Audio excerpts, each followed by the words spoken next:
नमस्कार मंडळी, नम्रताज रेसिपीमध्ये आपले खूप खूप स्वागत. तर आज आपण घरगुती साहित्यात एकदम हॉटेलपेक्षाही चविष्ट अशी पनीर बुर्जी कशी बनवायची हे पाहणार आहोत. पनीर बुर्जी हा एक झटपट आणि पौष्टिक असा पदार्थ आहे, जो नाश्त्यासाठी किंवा जेवणासाठी उत्तम पर्याय आहे. इथे व्हिडिओमध्ये दाखविल्याप्रमाणे जर तुम्ही पनीर बुर्जी बनवली तर ती अगदी परफेक्ट ढाबा स्टाईल तयार होते. शिवाय खायला तर अप्रतिम अशी लागते. ही बुर्जी तुम्ही पराठ्याबरोबर, नानबरोबर, चपातीबरोबर कशाबरोबरही खाऊ शकता.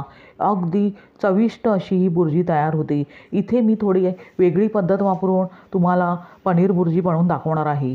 तेव्हा व्हिडिओ अगदी शेवटपर्यंत पहा आणि रेसिपी जर आवडलीच तर नम्रताज रेसिपीला सबस्क्राईब करा. अगदी निःशुल्क आहे आणि सोबतचे बेल आयकॉनवर क्लिक करा, म्हणजे मी जे नवनवीन व्हिडिओ बनवेन त्याचे नोटिफिकेशन तुमच्यापर्यंत पोहोचेल. लाईक करा आणि आपल्या मित्रमैत्रिणींना शेअर करा. चला तर मग जास्त वेळ न घालवता पनीर बुर्जी कशी बनवायची ते लगेचच पाहूया. पनीर बुर्जी बनवण्यासाठी प्रथम आपण एक पेस्ट तयार करून घेऊया. त्यासाठी इथे मी अर्धी वाटी दही घेतली आहे. आता त्यात आपण 1 चमचा लाल तिखट, 1 चमचा धनेपूड, पाव चमचा हळद आणि अर्धा चमचा गरम मसाला घालूया. मसाल्यांचे प्रमाण तुम्ही तुमच्या आवडीनुसार इथे कमी जास्त करू शकता. आता मसाले दह्यात घातल्यावर चमच्याने अगदी दह्यात व्यवस्थित एकजीव करून घेऊया. अशा प्रकारे आपण अगदी व्यवस्थित मसाले दह्यात एकजीव करून घेतल्यामुळे मसाले फोडणीत घातल्यावर जळत नाही आणि अगदी व्यवस्थित फुलतात. म्हणून अशा प्रकारे दह्यामध्ये मसाले अगदी व्यवस्थित एकजीव करून घ्यायचे आहेत. पाहू शकता अशा प्रकारे अगदी दह्यात मसाले व्यवस्थित एकजीव करून घ्यायचे आहे. आता ते आपण बाजूला ठेवूया आणि पनीर बुर्जी बनवायला सुरुवात करूया. त्यासाठी इथे मी गॅसवर एक जाड बुडाची कढई गरम करत ठेवली आहे. आता त्यात आपण 2 चमचे तेल घालूया. तेलाचे प्रमाण तुम्ही तुमच्या आवडीनुसार कमी जास्त करू शकता.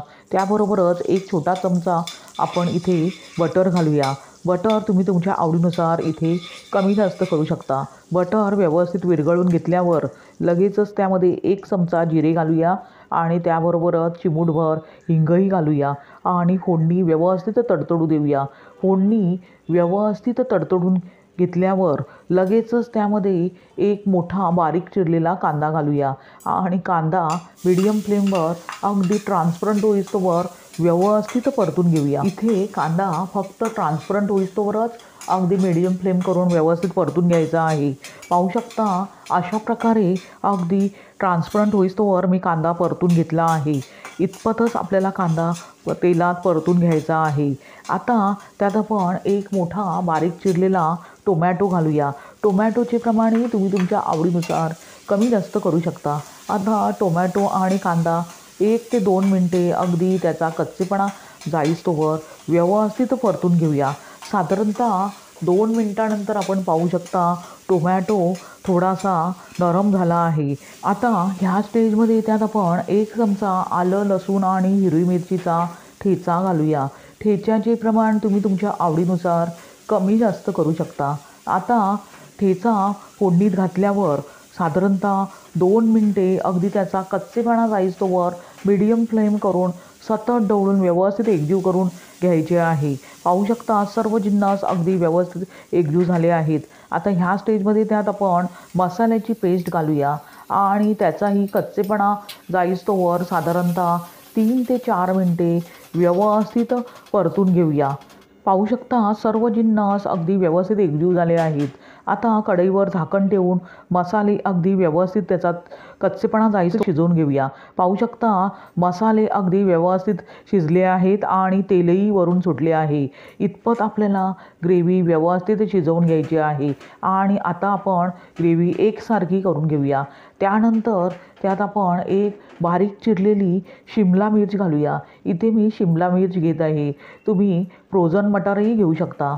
आता शिमला मिरची मसाल्यात घातल्यावर पुन्हा अगदी हलक्या हाताने व्यवस्थित एकजीव करून घेऊया.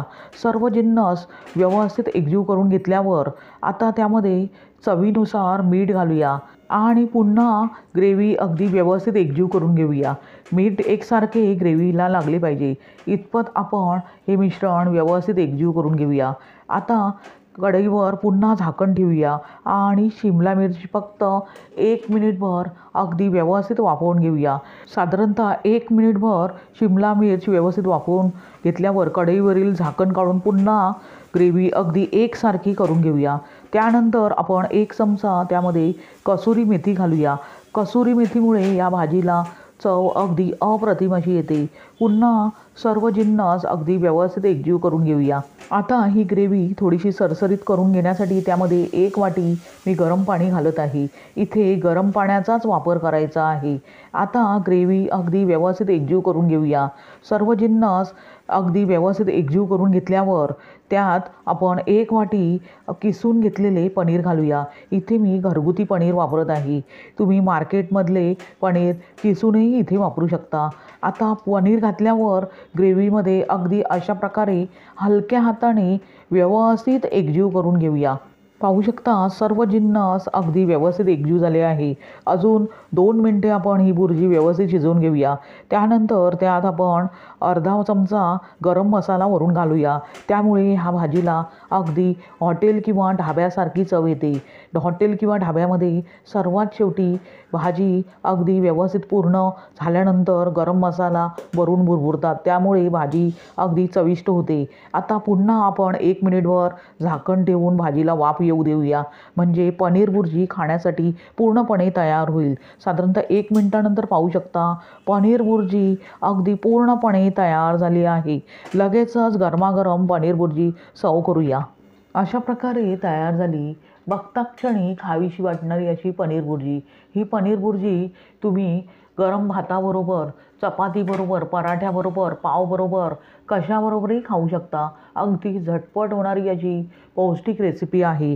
इथे दाखविल्याप्रमाणे जर तुम्ही पनीर बुर्जी बनवली तर अगदी परफेक्ट ढाबा स्टाईल तयार होती आणि घरगुती मसाल्यात चविष्ट अशी बुर्जी तयार होते।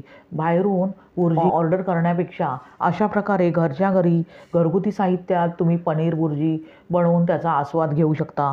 तुम्हाला ही रेसिपी कशी वाटली ते कमेंट करून सांगा आणि रेसिपी जर आवडलीच तर नम्रताज रेसिपीला सबस्क्राईब करा, अगदी निःशुल्क आहे, आणि सोबतचे बेल आयकॉनवर क्लिक करा, म्हणजे मी जे नवनवीन व्हिडिओ बनवेन त्याचे नोटिफिकेशन तुमच्यापर्यंत पोहोचेल। लाईक करा आणि आपल्या मित्रमैत्रिणींना शेअर करा। पुन्हा भेटूया अशाच झटपट, चविष्ट आणि पौष्टिक अशा रेसिपीसह। धन्यवाद। श्री स्वामी समर्थ।